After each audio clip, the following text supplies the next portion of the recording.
All right, chemistry, this is your video lecture for chapter 6, section 4, talking about ionic bonding, ionic compounds. We're going to move on to specifically metallic bonding. Now remember last lecture, in part 1 of this 2-part lecture, we looked at the 3-dimensional construction of an ionic solid. Okay, we call that a crystalline structure, and let's take a closer look at that.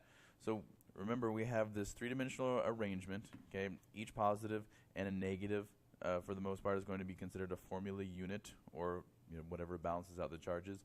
But we're having multiple formula units put together to create some sort of crystalline structure, a 3-dimensional structure that we find in nature.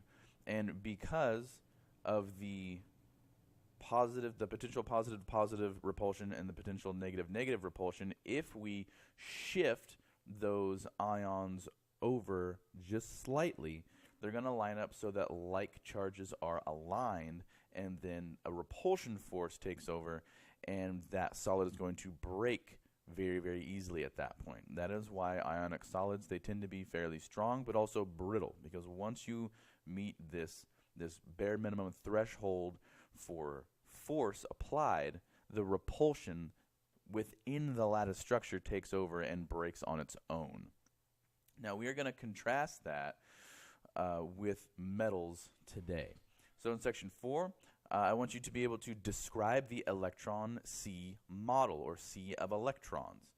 It's an idea, it's a way of describing how metals share electrons, quote unquote share. I'm not referring to covalent bonding here. It is not covalent in any way. It's its own thing. In fact, it has its own name, right? The sea of electrons model. Also, I want you to be able to describe or explain metallic properties such as malleability, ductility, which for our intents and purposes are going to be explained by the same situation. And then luster, as the ability to shine. And then conductivity of both heat and electricity. And those are all going to find their basis in the electron sea model. And then lastly, explain why hammering flattens metals but shatters crystals. And by crystals, I'm referring to the crystalline structures that we saw in ionic solids. Okay, so if we take a metal solid and we hammer it, it will flatten out, it will bend. But if we were to hammer a crystal, it would simply shatter. All right, let's get started.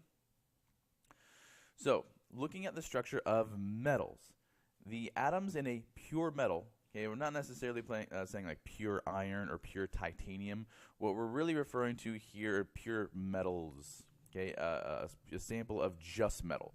It could be a mixture of titanium, iron, chromium, nickel, all that stuff to create an alloy. Maybe you've heard of steel. Okay, that's an alloy. That's multiple different types of metals in one sample. But so when we say pure metal, we're just talking about only metal atoms here, no non-metals. The atoms in a pure metal are in tightly packed layers which form a regular lattice structure. Okay, well that sounds pretty similar to the ionic solid situation that we looked at last time. But the outer electrons in the metal atoms, they separate from the atoms, right? Because remember, they have 3 or fewer valence electrons, and we want to ionize, we want to give away electrons until we satisfy that octet rule, until we have a full set of 8 valence electrons. So group 1 metals are going to donate 1, they're going to get rid of 1 electron. Group 2 metals are going to get rid of 2 electrons, and main group 3 metals are going to get rid of 3 electrons. So all metals are donating electrons, okay?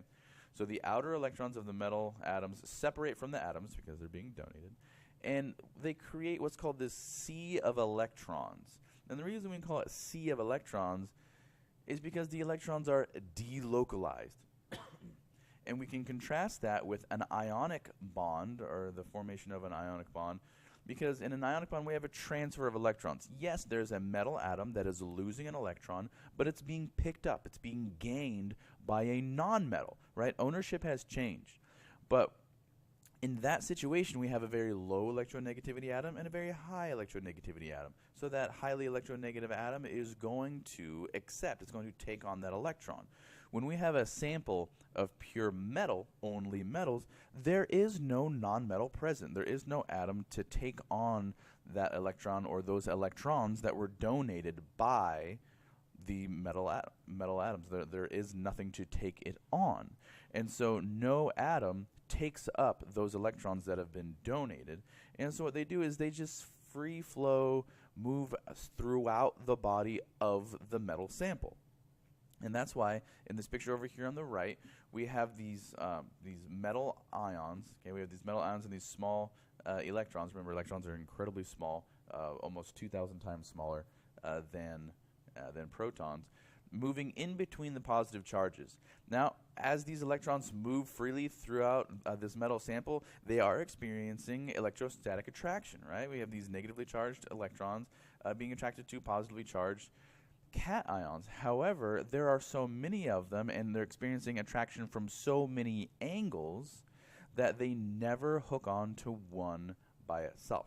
Okay, it's like you're being pulled in many different directions at the same time. You tend to stay in one spot. So the metal atoms are positively charged ions, and they attract that sea of electrons. This attraction, that electrostatic attraction, is what we call metallic bonding. So one electron attracting or being attracted to, at the same time, multiple metal ions, that attraction is what causes metallic bonding. And so we can use this idea to explain why metals have high melting points, okay? Because it's related to their structure. The high melting point is related to this idea of the electron sea. Now, metals will often have high melting points and boiling points. For example, gold has a melting point of 1,064 degrees Celsius and a boiling point.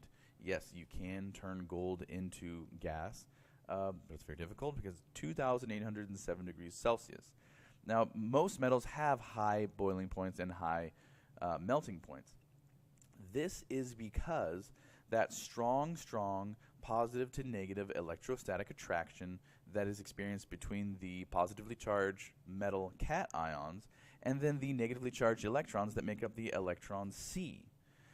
And so that's why you see, in depictions of metallurgy, metalworking, there's always an insanely hot kiln, some forge where there's always a huge amount of heat being generated. This is why, because huge amounts of heat are required to overcome the attraction between those negatively charged electrons and the positively charged metal cations in that metallic lattice structure. We also need to lean on the electron sea model to explain why metals conduct heat and electricity.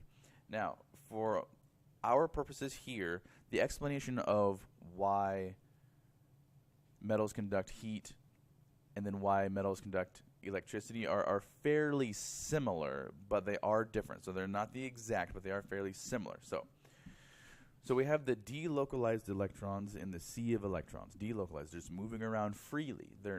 While they are being attracted to those metal cations, they're not held in one place. Okay? They have the ability to move if they are so disposed.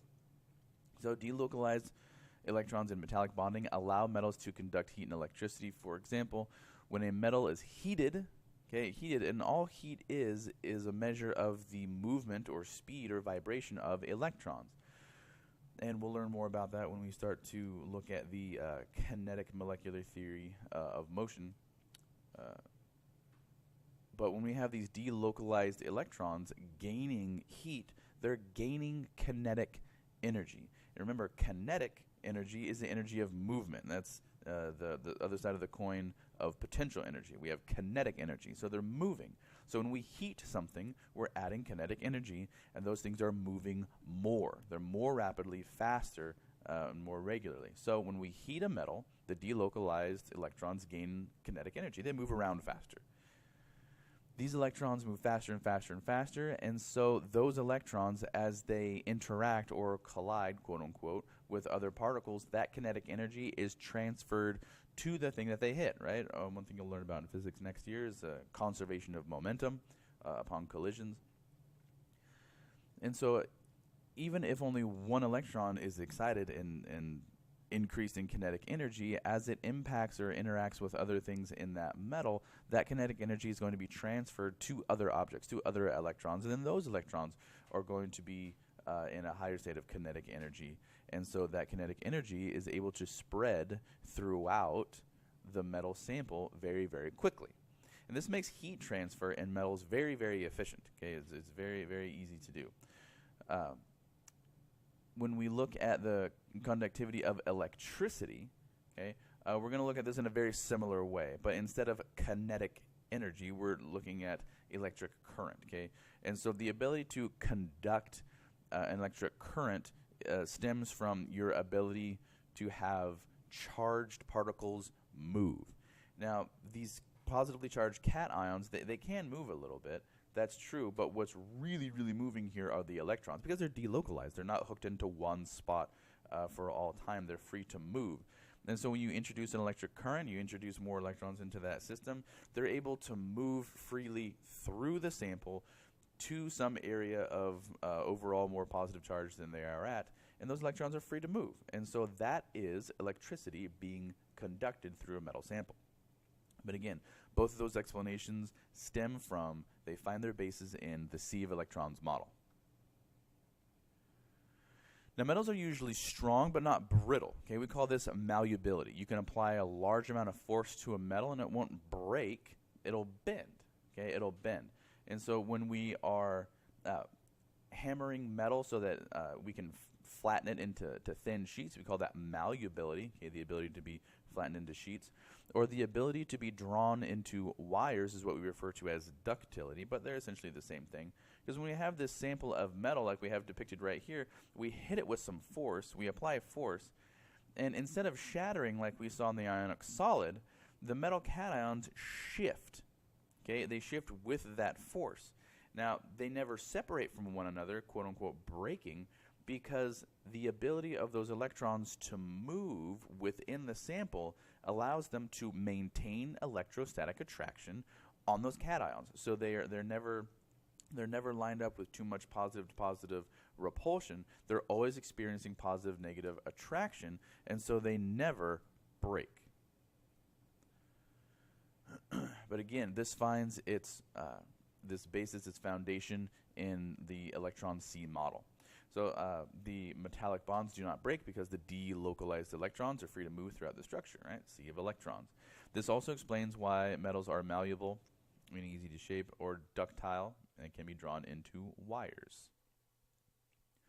All right, we're going to finish up with a quick check for understanding. I have several questions here. You're going to answer each of these true or false. Okay, first one.